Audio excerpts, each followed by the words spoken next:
and I'm going to watch it on silent on my. You can focus with all of that. Well, I need to be able to watch for questions. Oh, gotcha. All right, we are live. There it is. Let's let them trickle through, huh?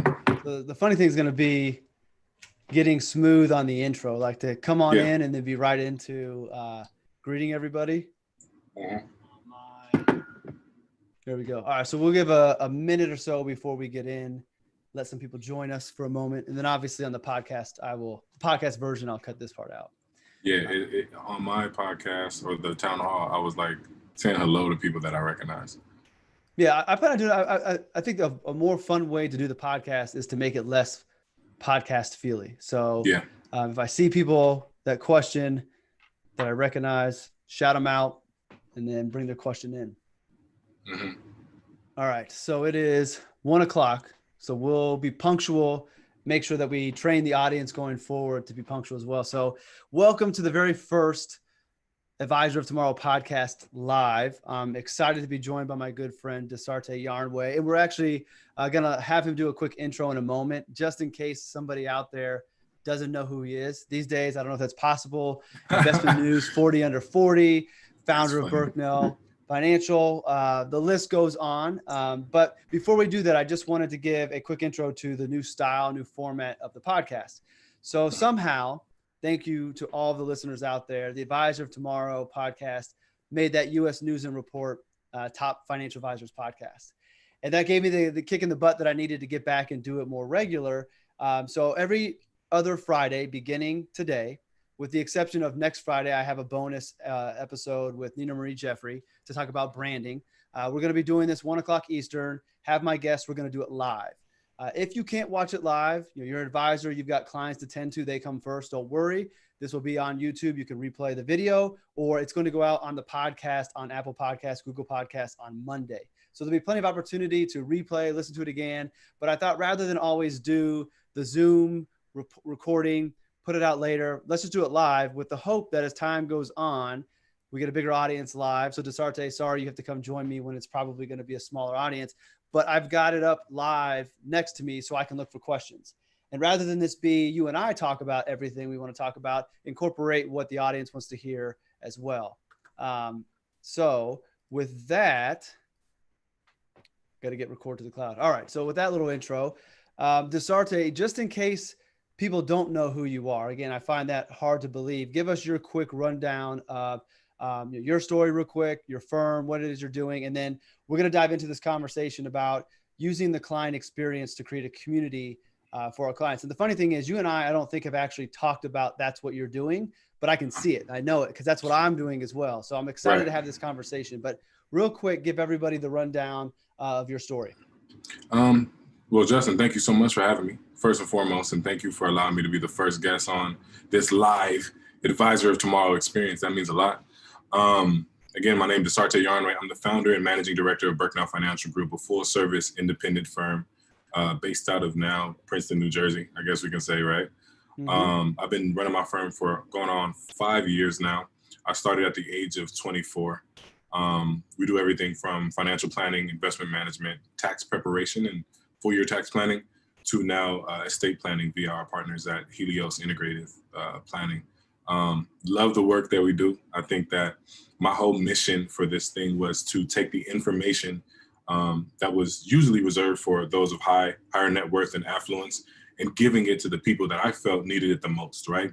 My parents are from West Africa, Liberia. My mom born on a rubber plantation. My dad in a small village in a county called Nimba County, which borders Guinea and Sierra Leone.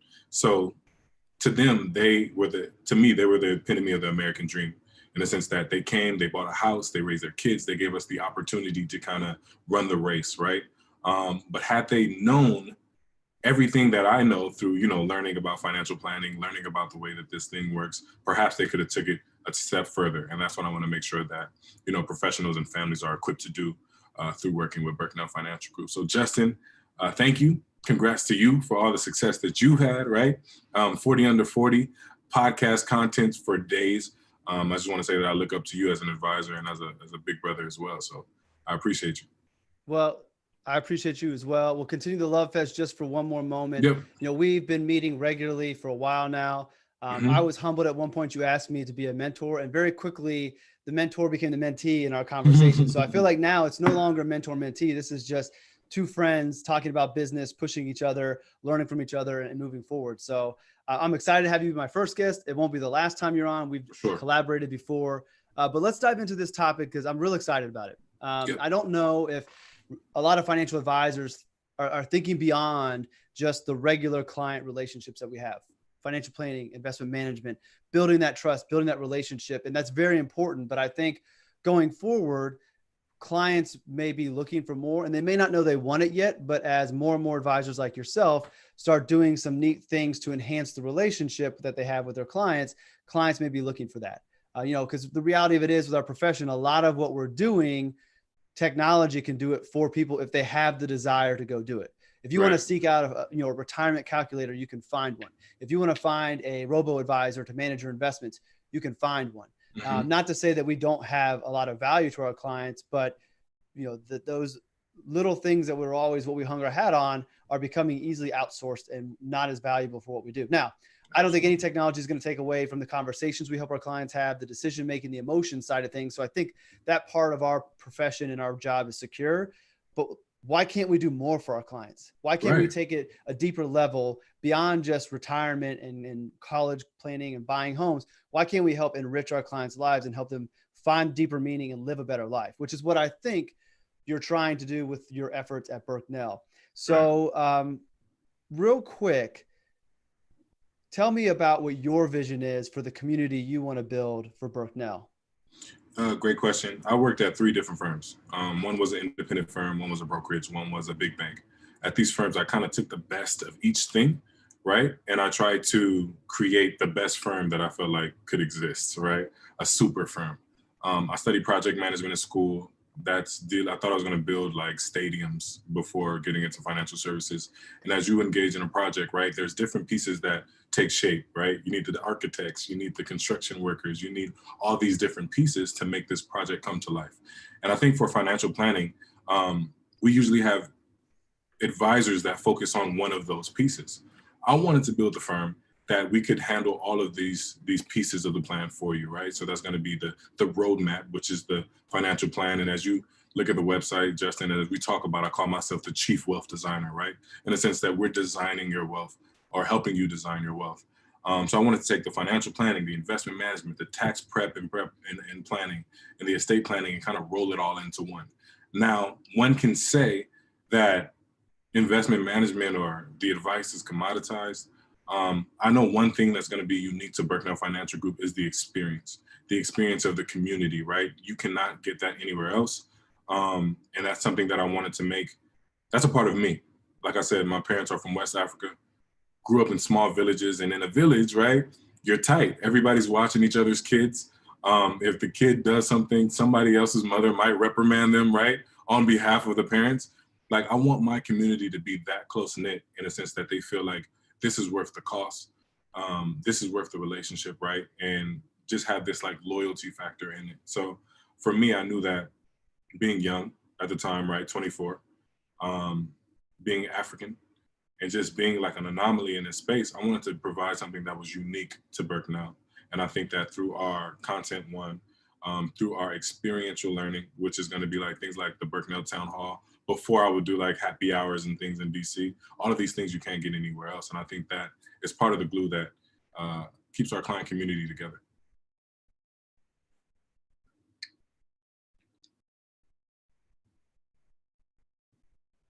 I think I do this before. I've been living on Zoom. I muted myself to type in the chat room. So let's take a step back.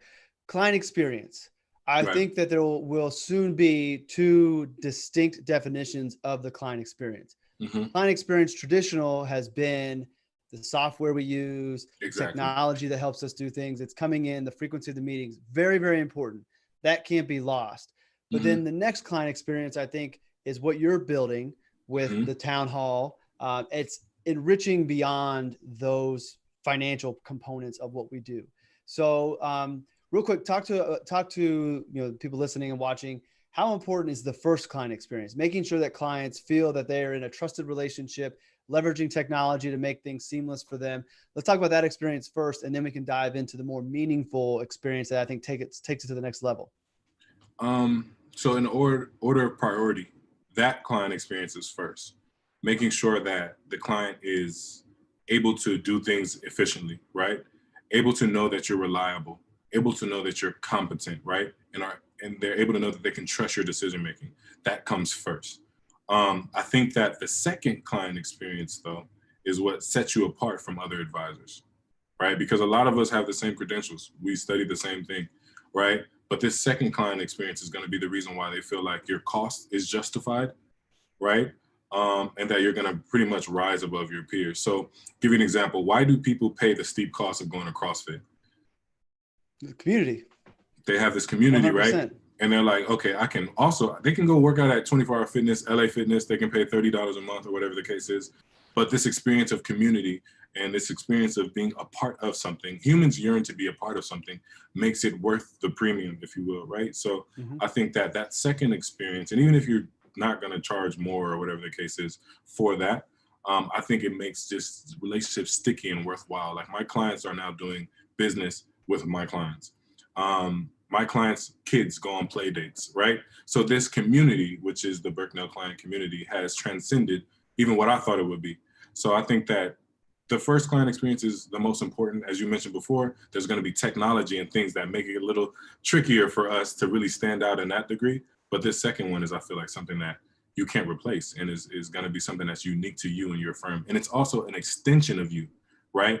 So everything that I create to create this client experience is an extension of me and who I am. So they're going to see like the writing and how I pour my heart into that. They're going to see like the clothing, the chant, onward to greatness, and how like that's something that anybody can take, right? And resonate with on no matter what they're experiencing in their life. So it's an extension of who their advisor is. It's an extension of your advisor's heart, and it's something that you can't replace. I think it's value is a big part of it. I don't necessarily think that advisors are going to charge more because of the community component that we bring to the table. Right. But I think it's going to make our relationships that much more valuable, at least the way I see a community going. Because for me, the community is about, again, I've said it before, it's about enriching my clients' lives. So we've sat down for our firm. We're very much big on purpose and living our purpose. And that's a new twist to the way I want to take planning. But I have found my purpose. And I was talking to our friend Tyrone this morning, and he was saying that he could see how excited I am about the direction things were going. And I said, once you find what you're supposed to be doing and where you're supposed to be going and how you're supposed to be helping people, it is very exciting. And it's a feeling that you want other people to feel as well. So I want other people to find their purpose, and I want them to live that purpose, whatever it might be. And then we can help them with the planning to get there. So the community component that I want to build for our clients here is really about helping them live a more meaningful life, make sure that what they're doing with their finances is leading them in the right direction, and then making their lives more enriched. So maybe it is introducing them to meditation and not forcing anything on anybody, but having somebody come in and talk about the powers of meditation. Because for me, in the last 6 months, that's been huge. It's helped bring things in alignment. So I want the community component to be, we've got your finances in good order. We're going to keep on monitoring those. We're going to keep on doing your reviews. But then here's areas that, given off of your interest as a client and working with our firm, that I think you might be interested in that go beyond. So we're going to do a book club. So the first main community thing that I'm going to do, and to be 100% honest, at this point, my community for my clients does not exist beyond the client relationships I've had for the last 5 years at RLS Wealth and beyond with the clients that followed me. So I'm kind of sharing my vision, sharing this as we go. I'll be transparent because I'm always an open book. So I'm going to share the successes and the failures I've had with building this community, but we're going to read Brian Portnoy's Geometry of Wealth. I know you had him as your first Berknell Townhouse speaker, but I want to do that reading with clients because it ties into finances, but helps them understand why they view money the way that they do. That to me enriches their life. It makes them understand more why they value some things more than others and why they feel that the way they do. And if I can help them have that conversation, and Brian doesn't know this yet, but I will be reaching out to him to see if he would join us at the end of the book to kind of sum up the book club, talking about it with the author, which would be real cool. So that's just one thing I have in mind. I have more ideas I'm going to share, but to me, that is taking my clients who we already have a good relationship, to another level and helping them live a better life and find more meaning in life. And if they make that connection to me helping them do that, that is a lot of value I've added in their life, and they didn't pay anything more for that. And hopefully they tell other people. Hopefully they find that alignment that I've found. They found their purpose, and they want to tell their friends and families and loved ones how great it is to have this clarity, and that our firm helped them financially figure that out, and then gave them resources to continue to figure that Yeah. out themselves. To be clear, I'm not saying you pay more for the Oh, community. What I'm saying is that it costs to work with advisors, right. right? And there are cheaper options to do this, right? You can go anywhere, E-Trade, Scottrade, and do this virtually for nothing. But the fact of the matter is, by working with a financial planner is going to cost you money, number one.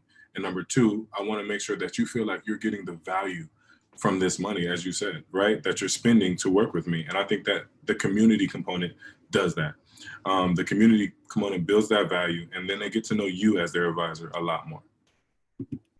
So you had the first town hall with Brian Portnoy. Let's talk about that experience. What led you to give that a try? And then, if you don't mind, when we get through talking about the town hall, maybe share some other things that you have in mind. I know you have another town hall coming up, so we'll make sure we advertise that as well for you. But what are other things you have on the horizon for Brooknell clients?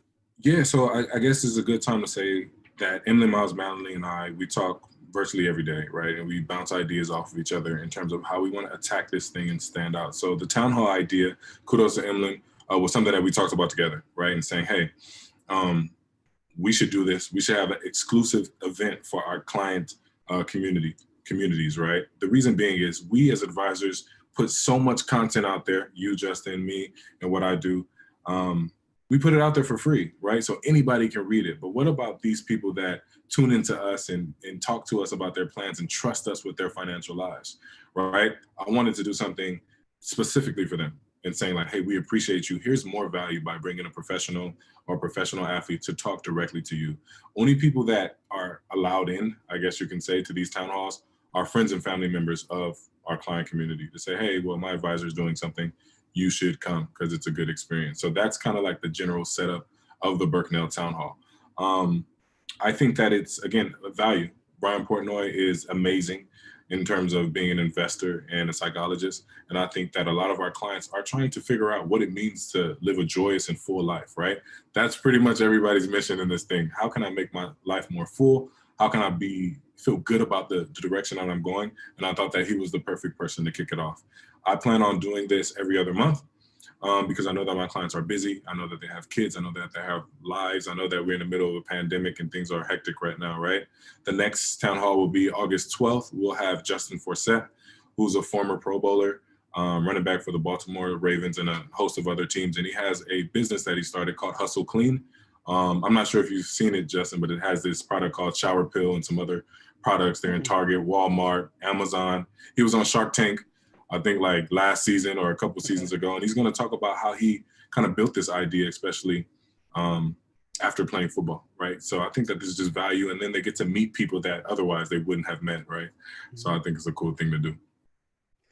I love it. And what you're talking about doing isn't so different from what Taylor Schulte and I have done with the AGC. So I have a little bit of experience with communities and helping build one and foster one with the AGC, an online community for financial advisors. But it was giving them a place to get together, to collaborate and grow and learn from each other. I don't view the community necessarily for our clients to be the same type of community. I think eventually clients will get together, they'll collaborate like some of yours are. But I think initially the community is, let's just all center around a common interest and learn and grow in that area. And then if friendships amongst clients grow from there, great. The AGC was different. We wanted to get together. We wanted to grow together. We wanted to collaborate. But to your point, Taylor puts out a lot of free content. I put out a lot of free content for advisors like the Advisor of Tomorrow. I have my newsletter. But then there are things that only the members of the AGC get to hear. We have guest speakers come in at least once or twice a month. Every Tuesday, we have a webinar.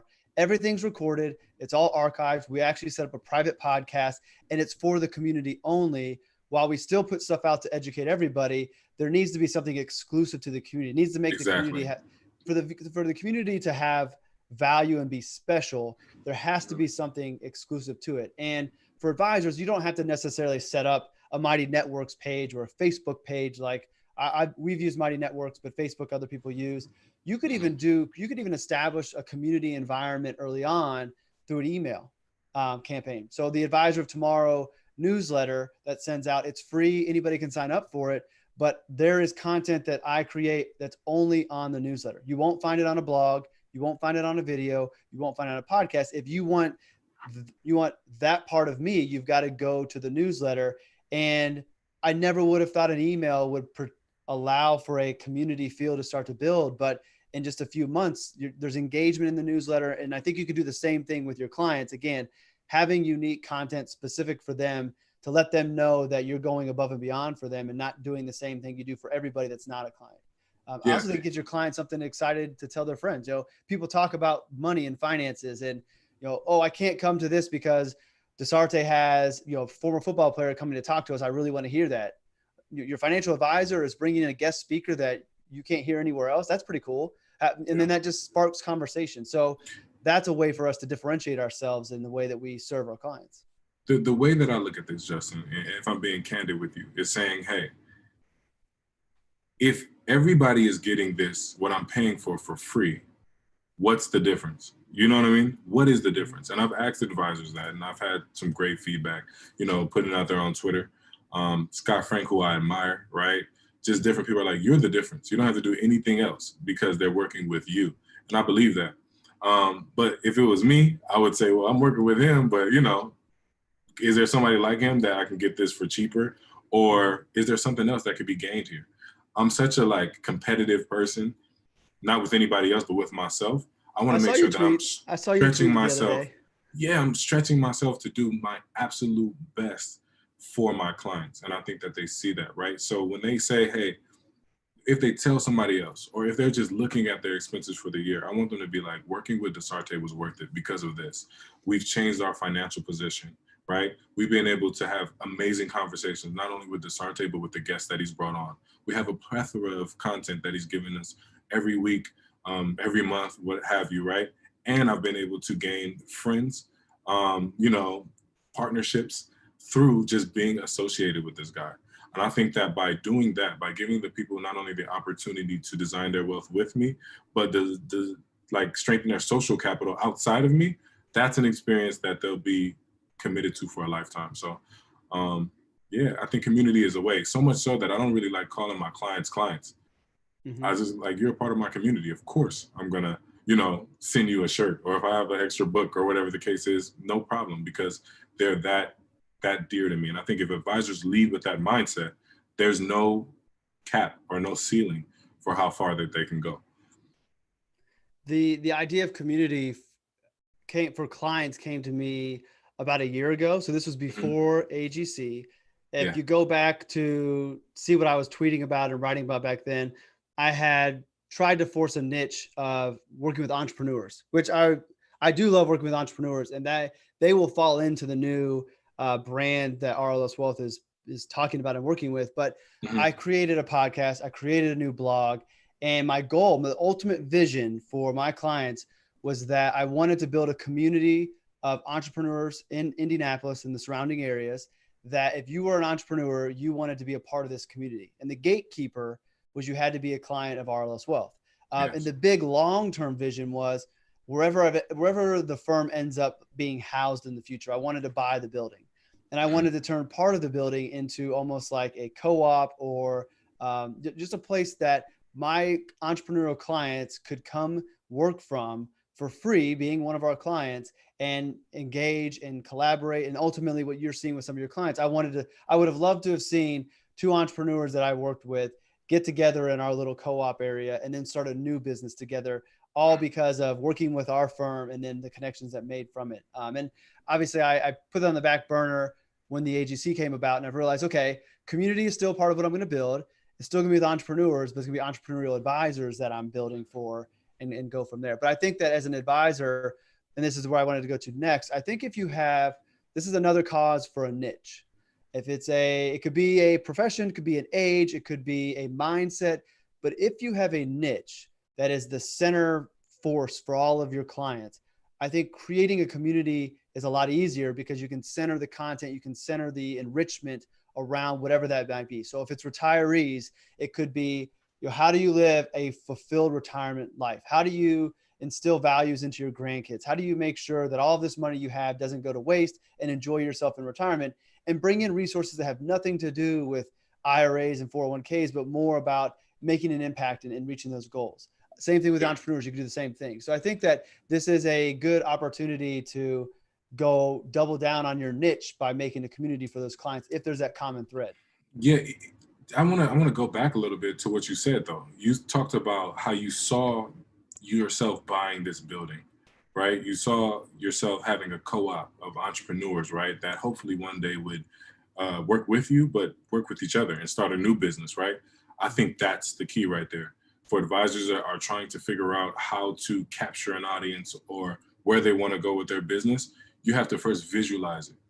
You have to first see this superhero in your head, right? And then figure out what micro actions you can do to get that person out of your head and into reality. You get what I'm saying? Mm-hmm. So I think that that's the first part. And I think that a lot of people skip over that and like, well, everybody's making content, I should do that. Everybody's drawing things, I should try to do that. Like, that's not what you do. You figure out what you want. You figure out what your community looks like. You figure out how you want your business to look. And then you kind of reverse it, right? And do those micro things that get that person and that business out of your head and into reality. And I think I've been kind of pushing for this client community from the inception of Berknell Financial Group. The first way that I started was to write, because that's something that I love to do. The second way was having conversations. That's what I consider my podcast. I had this long table in my place in DC, and I wanted to make a podcast. I just felt like I wasn't credible, quote unquote, enough to make a podcast at the time, right?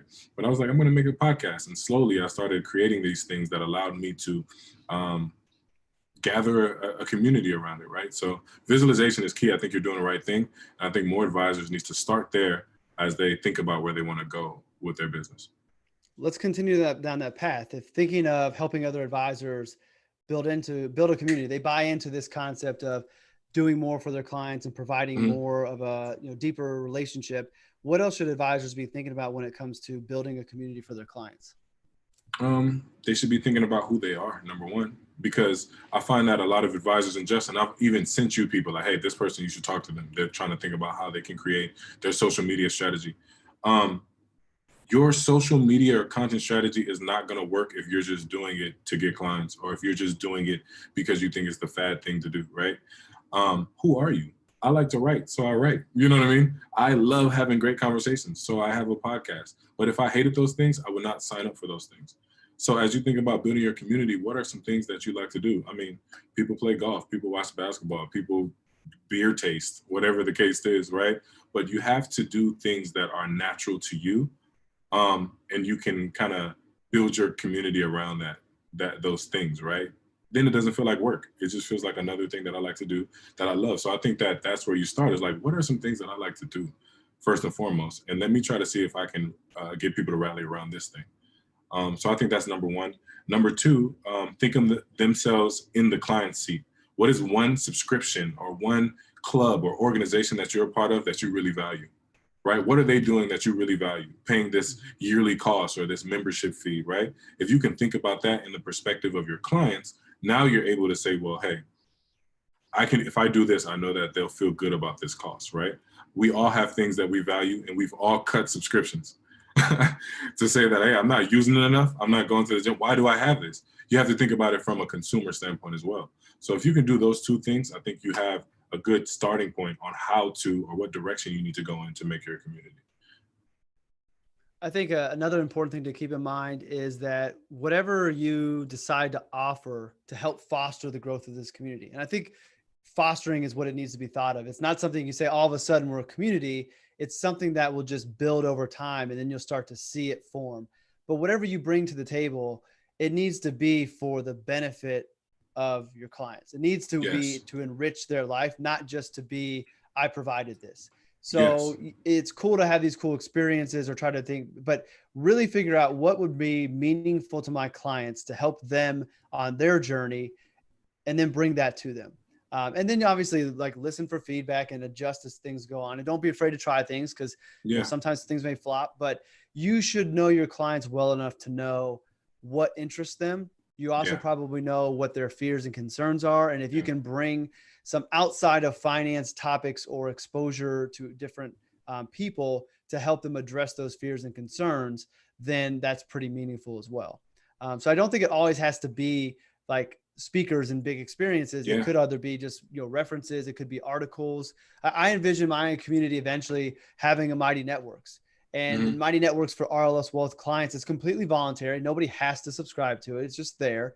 You have access to it. And in this community online, there's basically nothing that has to do with financial planning. That is taken care of in our meetings. That is taken care of in our regular content and other communications. This Mighty Network for RLS Wealth clients is about having a more meaningful, impactful life.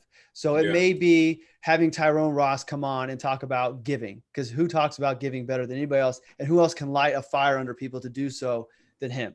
So have him come give a conversation about why you should give and how to think and how to give purposefully, and then encourage people to do it. Maybe it's a place that is just a link fest of good articles that feed to this theme of living your purpose and getting better. I envision having like a weekly yoga class where I do an online yoga. I'll put it on Zoom, invite clients to come to it. They can put it on. I'll share my screen and we do a yoga class together. So I have all these ideas, and I just think that the people that we're going to be growing with and clients we have today would be interested in those things. It'd be a cool community builder. And it's something I'm already doing anyways. Peloton. I have a lot of clients who have Peloton bikes. You can create a hashtag now, your own hashtag on Peloton. So why not say every Tuesday, Thursday, 6 a.m., I'm going to be on my Peloton. I'm going to throw my hashtag up. Here's the class I'm going to be in. Let's come ride this class together as a community. And maybe every once in a while I'll do a live class and see if we get a shout out because we have so many of our hashtag up there. It's little things that just like you would underestimate how much building of a community that can lead to. But it's those experiences together, going through a tough workout, going through a tough ride, getting done, even though you don't see anybody, you all know that you're there. And then the next time you see them, you have the conversation about it, you reminisce on it. You have a client event where a bunch of clients are there. Now people who are riding together for the last 3 months meet for the first time and they have a connection. So it's just little things like that. I think really can help build a community. So you hit it on the head, right? And I think that this industry is so backwards in a sense that when you're going through the brokerage, when you're going through the bank, you're taught to think about it in a way that it's like, what can I get from this transaction? You get what I'm saying? What can I get from this client or this couple? Oh, is it assets? Is it a big commission? Is it, is it that? What we're talking about here and what we're kind of trying to encourage people to do is think about it in the standpoint. I wrote this in Onward to Greatness, one of the blogs that I recently did. How can you be a servant leader, right? And basically what you said is I need to put enough content and enough information, things of value to my clients as a way of serving them, right? And that's what we are going to do. And that's what we're tasked to do as advisors. So we really have to change the way that we think about it. Our primary task here is to serve people, build and attain whatever their design of wealth is. And if we can do that, we've done a good job. So I agree with you 100%. It's about service first. And as the captains of our firms, we're charged with being servant leaders. Yeah. So rather than thinking about what can I get, what can I give, which is exactly what a serving leader would do. And if you find yourself capable of being able to do that, that's going to be another differentiator between yourself as an advisor and the majority of our profession, because the majority of our profession are still viewing other advisors as competitors. It's zero-sum game, which is not the case at all. Not at all. So do you hope, is part of the hope that having this community is something that will help your business grow? Or if it leads to growth, that's great, but that's not the real motivating factor behind it? Yeah, of course. I mean, I want to grow my business, right? And that's why I invite my clients to invite their friends and their family. There's no, I don't shy away from the conversations about growth, but I do think that I'm at a point where it's selective growth. I want to grow with people that are good people. I want to grow with people that are going to value these things. I want to grow with people who have a mindset of prosperity, good health, and having good hearts for people in the world. You know what I mean? So our community is comprised of people like that. So I think that the community members know that as well, right? Like they might have friends and it's like, oh, I was going to invite this person, but I don't think it'll be a good fit for her. They don't right? want them to mess the community up. They value the Exactly. relationships. They don't want to bring in somebody who's going to mess that all up. Exactly. So if you're doing it right, your community will begin to adopt this framework of thinking, sort of like you do, right? So I think that I do want to grow.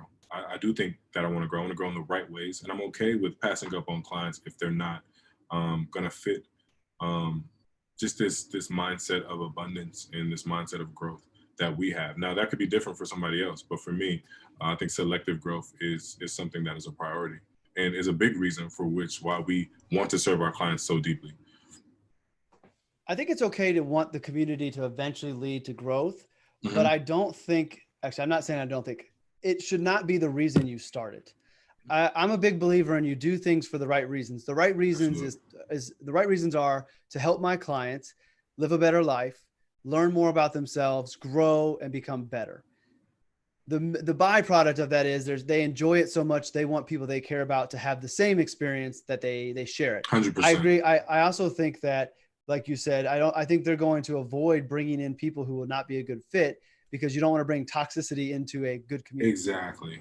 So I think it's okay, but I did, like, everything that I do, I try to do for the right reason. So I don't write my content with the intent of having a call to action for you to hire me as your financial advisor. I've gone about All About Your Benjamins and the Advisor of Tomorrow as, here's what I think, here's good resources, here's things to think about. Hopefully position myself as an expert, and then hopefully clients or advisors reach out to hire me to help them. That's great. And it will work. I think when you start going at it with a calculated angle of, if I do this, then this will lead to growth, then you might have it in the short term, but I don't think it'll be lasting growth, because then it's not genuine, and people pick up on people being genuine and they're attracted to that. Hmm. So if you're doing it for the right reasons, I ultimately believe it will lead to growth. Now, I'm at the very beginning of growing this community of RLS Wealth clients. So we'll find out, and we're going to Hmm. learn this all together, and I'll share. But I think that it's okay for it to hopefully lead to growth, but that can't be the reason to start it. Absolutely. I'll tell you a story, man. When I got into the business, there was an advisor that I kind of look up to. He was flashy. He had all the stuff. He had like a huge book, and I'm like, how do you do that? You know? And he would tell me things like, "You got to start playing golf," and I'm like, I can't swing a golf stick for anything. I'm a football player. I'm trying to hit it with aggression. You know, it doesn't work like that, right? But I tried these things, and eventually it didn't last. I quit. Like, I'm like, golf isn't for me. I don't like the game. I don't enjoy it. And that's the way that I think about people that are just doing things to get clients, right? You might try to write a blog, but it's going to be extremely painful. You might try to start a podcast, but you're going to hate every second of trying to do the work in producing it, right? And getting it out there. You can't do things just for that reason. You have to genuinely like it and love it. And the byproduct of that, as you said, is going to be growth, selective growth. The right people are going to come to you based on what you're producing, just out of pure love for your clients and your community. So I agree. So we had a real good question come through. So I'm Okay. excited to have the live interactive There we component of go. this podcast. So shout out to Matthew Ricks. He is an AGC member. Do you ever Matthew. worry about the community becoming too large through growth, where it could become unwieldy? I'll tackle that one real close, only because I have Mhm. experience with having Okay. that thought process while you formulate your Hmm. thoughts. So this is something that we've given a lot of thought to the AGC, and we recently said for the foreseeable future we're going to cap it at 150. And the Hmm. fear was that if you get too many people in, it gets too noisy, and it's harder for people to make connections. I think it's kind of the debate about, when you think about financial advisory firms, the debate of either you can succeed at a small level, or you have to be super big, and it's in the middle is where people struggle because of efficiencies and things of that sort. I think that a community could survive at a smaller level. And if we're thinking about advisors building communities for our clients, there's only a certain amount of clients we can handle anyway, and then we would have to shut things off. So I think that the growth from the community standpoint would kind of take care of itself. But if you get huge, let's say you grow a massive firm and you have a big community, I think when you get big enough, then you can start to create sub communities within the overall community. So what Yeah. we had kicked around as an idea for the AGC was, well, if we wanted to make it huge, 1,000 members, 2,000 members, then we still have the community centered events, our weekly webinars that are for everybody. But then we start creating sub communities of solo advisors or breakaway advisors or whatever it might be, all these different interests that as a community member, you can go hang out in any of these communities, but you're probably going to identify with one more than the other. And that's where you may hang for a little while. And then you might outgrow that community and you move to another one.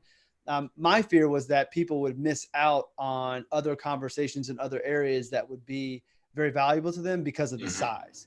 Now, I say that today, and in 5 years, we may have a huge community at the AGC and we figured it out.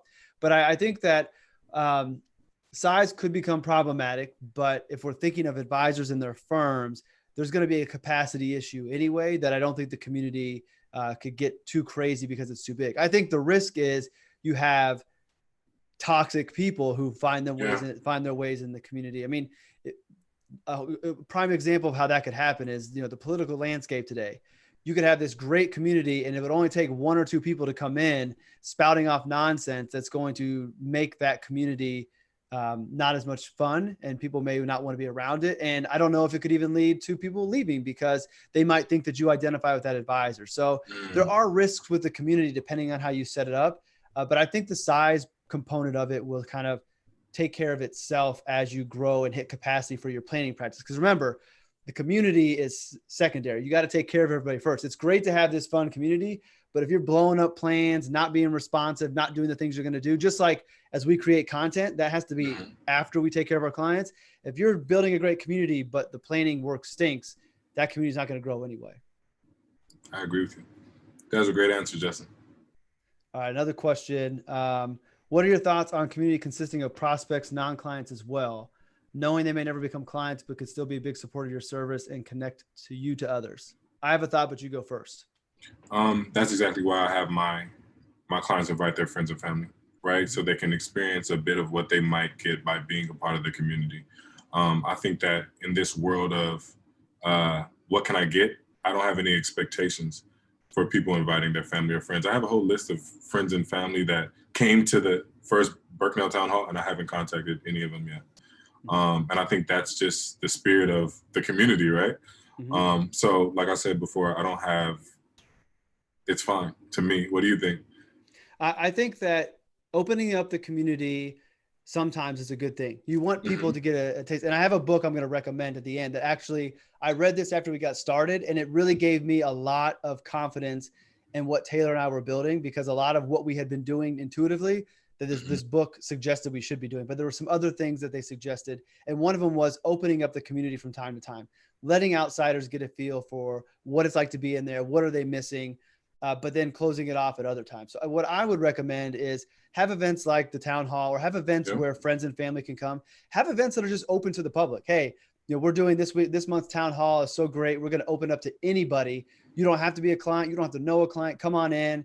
We'll welcome you in with open arms. Have a great conversation. And that's it. And then don't follow up. I love the fact that you're not pestering people because they came. You're going to stay on their mind because you welcome them. They're going to hear about the next one. You don't have to do the old seminar follow up right away. Just put the information out there, do it for the right reason. And if the people want to work with you, they're not going to forget. So let them come in and, maybe gather the information, maybe put them on an email drip. Just here's what's going on, or here's our next session, or maybe even summarize what the most recent private event covered. So if you go back and Brian was private, you could send an email out to people who had come to a previous event that are not clients. Hey, just wanted to keep you up to date what we're going on. Brian Portnoy came and speak. Here's 3 points that we really took away. I thought I would share with you. Maybe you'll find value out of it. And then that's it. No call to action. Just keep on dripping on them, letting them know, give them good information, but make them realize they're missing something. And then maybe they come into it. So I would not make it open all the time, but allow people some access. And maybe even allow access at, like I said, universal, and then access to other events, friends and family, and then have some exclusivity that you have to be in the community. And if you're going to think about it from, if you have a good guest, good event, and a great event, make the great event the private one. Make the good one the one that other people come to. So they come to this good one, they have a great time. They've never seen anything like that before. So to them, it's great. And then they hear you have whomever they would love to hear, but the only way you get that access is you have to be a client of Burknell. So a very, very long ramble. By now, everybody who listens, and they know that I talk. So what are your thoughts? What are your thoughts? I like it. I mean, I haven't really thought about it too much, right? At this point, I like the fact that my clients can invite their friends and family. that's exclusive enough for me, right? Mhm. I think as we grow and as this thing begins to take form into what I think it can be, I can implement some strategies that allow people to kind of experience what the Birkdale community is like, right? Mhm. But I haven't thought too far. I think the thing that I'm more focused on is how to duplicate myself when the community gets big, like when the client community gets big, like you said before, right? You have this strategy of subgroups in the AGC. I need to figure out how I can like take all of this incoming traffic, right? So they can feel like the service and the experience isn't diluted. You get what I'm saying? So I think Yeah. that's my like next thing that I'm trying to work on. I'll tell you how you do it. You hire another advisor. Yeah. I just did it. And I'll tell you, it's one of those things. We all hear it. You should hire before you think you're ready. As soon as you do it, you wish you would have sooner. It's just like leaving to start your own business. It is 100% true. We are a month and a half in for Thomas joining the firm, and it has been a huge weight off my shoulders. And the service is getting better. We're getting through onboarding new clients way faster. The planning process is faster because it's not all on me. And you could do that either to have somebody come help you run the community, or with the clients coming in, do the same thing. So the answer to that is hire, Yeah. and hire well. That's just the tough thing. Yeah. Hire well is the tough thing. Right. All right. Well, as we kind of round out, I want to try to keep us under an hour. Any final tangible things that you would leave to an advisor grasping this concept of taking their practice to the next level by building a community with their clients? Always keep your clients in mind, right? I think that a lot of people think about strategies without necessarily thinking about their existing clients. Who are they? What do they enjoy? What things do you enjoy that can meet them in the middle, right? And begin to create around that. Number two, do it because you love to do it. Mm-hmm. You know, I think that a lot of people might pick things because they think it's cool, as we mentioned throughout the course of this podcast, but do it because you love to do it. And then number three would just be consistent. Nothing, this is your first Advisor of Tomorrow live podcast, right? And you were telling me that you didn't expect a huge viewership from the first one, right? But you've already set the cadence for what this is going to look like. Every other week from now on, I'm going to be doing an Advisor of Tomorrow podcast live. You can tune in. That commitment to consistency will only generate more interest and more people to come on. So I think that people plan for the short term as it pertains to how they try things, but you got to plan over a long amount of time. It's just like how we look at the market, right? You take this zoom out and you'll still see that it's a hockey stick going up, right? So I think that's three things that people can do as they think about how to approach community in their practices.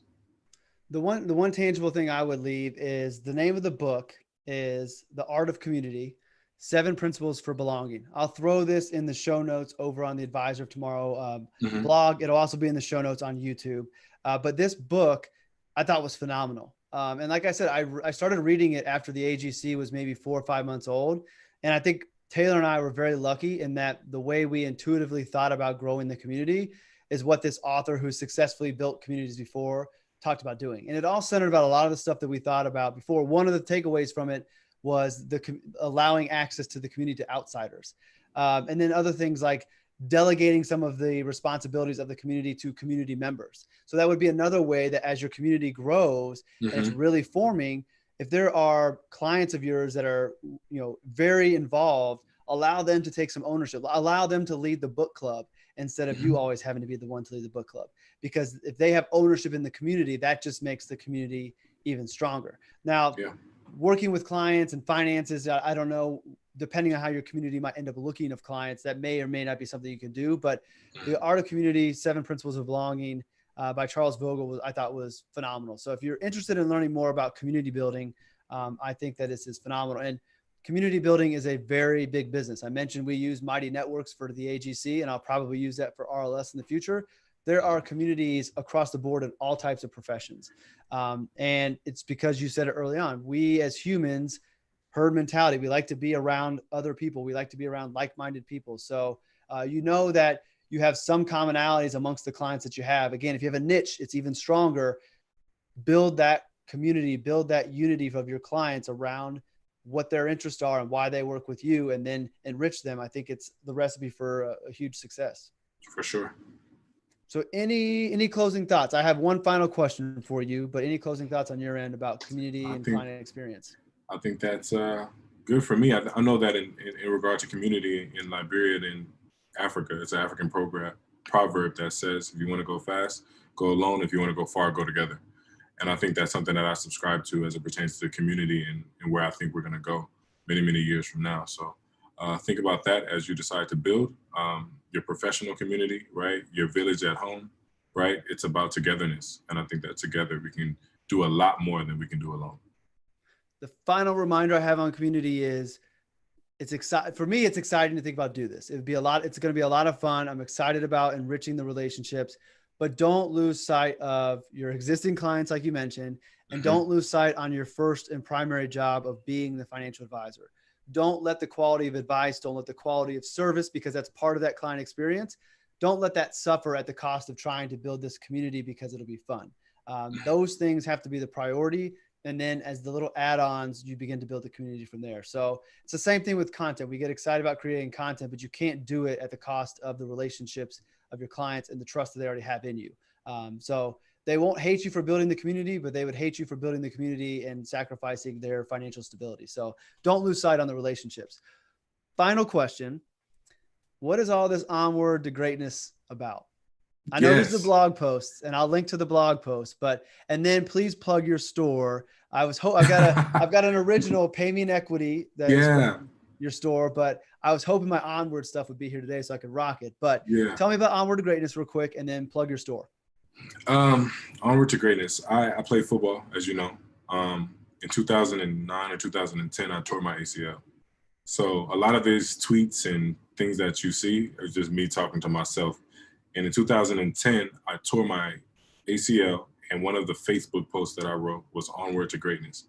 And to me, I don't know why I put it on Facebook. That was just a way of saying that no matter what happens through this surgery, through this experience, I was going to commit to being great regardless. That could be on or off the football field.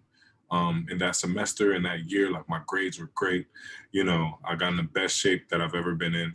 I got back on the football field eventually, right? And I was just like doing a bunch of things at one time. It was like I was committing to be great. I wrote the details in that blog post in terms of what that means to me in this stage of my journey, right? But I think that it's just a commitment and a war cry that says, hey, no matter what's ahead of me, right? I've been through so much in the past that this obstacle won't stop me. And that's what onward to greatness is. There's nothing that can stop us from getting towards the goal. Whether that means we have to limp there, literally, what I was doing when I had the surgery, or if we're just like easily floating towards success. But to me, onward to greatness just comes from that story and everything that I've had to endure on the field, off the field with my family, with losing people, but still being committed to be great. So that's kind of like the background. The Onward to Greatness merch store is just something that symbolizes that, right? When you wear that shirt, I want you to feel like, oh, this is a story behind it. This is my commitment, right? And I think it's pretty cool, right? You're wearing a Pay Me in Equity shirt. I wrote the book Pay Me in Equity. You have all of the different sayings that I have on some of those pieces of merchandise, and I think it just ties it all together for my community. So I love it.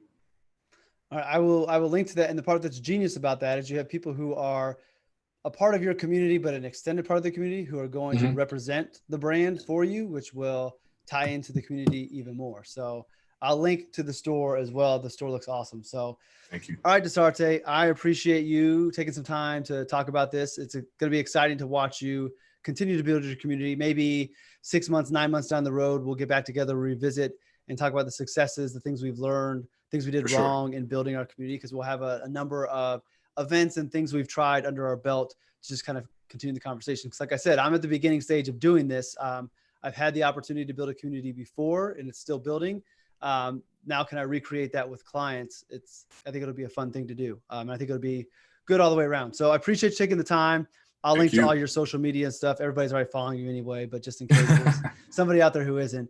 Everybody who's watching and for the questions, thank you. Again, every other Friday beginning today, July 10th, we have a bonus episode next week with Nina Marie Jeffrey to talk about branding. But every other Friday, 1 o'clock Eastern, we're going to be hopping on live. And then on the following Monday, we will post it on the podcast so you can listen to it as well. So please join us live. Send your questions to us. We'll bring them in. I think it makes for a more exciting podcast episode. You can head over to advisoroftomorrow.blog to see it on the blog format, get all the show notes. You can hop one link over to the newsletter, subscribe to the Advisor of Tomorrow newsletter. It's a newsletter I send out every other Monday with a little bit of curation, some first thoughts, sharing some things I'm working on, some ideas that I have. Again, I mentioned there's content on that newsletter you won't find anywhere else. So you should probably go to subscribe to that as well. Thanks for watching. Subscribe to the YouTube, subscribe to the podcast, like all those things that I hate asking for, but we're supposed to. And we will see everybody next week with Nina Marie Jeffrey. And then the following week, it will be Chad Chubb to talk about niches. So have a great weekend. Thanks again to Sarte, and we'll see you all in the next episode. Yep. See you soon.